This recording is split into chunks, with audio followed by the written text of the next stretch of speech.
இந்த எஸ்ஐஆர் என்ற ஒன்றை கொண்டு வந்ததின் விளைவு இந்த பிரம்மாண்டமான வெற்றி கிடைச்சிருக்குது. ஏன்னாக்கா அது உங்களுக்கு தெரியும், அந்த எஸ்ஐஆர் கொண்டு வந்ததுக்கு அப்புறம் தான் 30 லட்சம் ஓட்டுகள் இறந்து போனவர்கள் ஓட்டு. அதுல கிட்டத்தட்ட 15 லட்சம் ஓட்டுகள் நிரந்தரமாக பீகார்ல இருந்து வெளி மாநிலத்துக்கு போனவங்க ஓட்டு. மீதி பேர் ஊடுருவி வந்தவர்கள், யார் அட்ரஸ் எவனே தெரியாத ஓட்டு.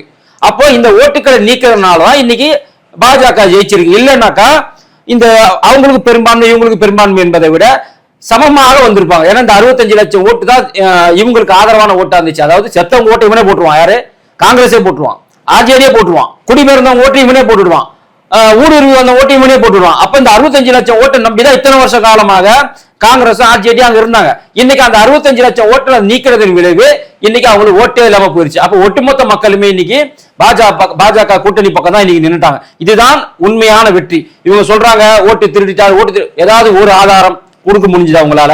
ஏதாவது ஒரு ஆதாரம் சுப்ரீம் கோர்ட்ல தாக்கல் பண்ண முடிஞ்சா? ஏதாவது ஒரு ஆதாரம் கொடுக்க முடிஞ்சா? எல்லாமே ஃபேக். இவர் கொடுத்த ஆதாரங்கள் எல்லாமே அவருடைய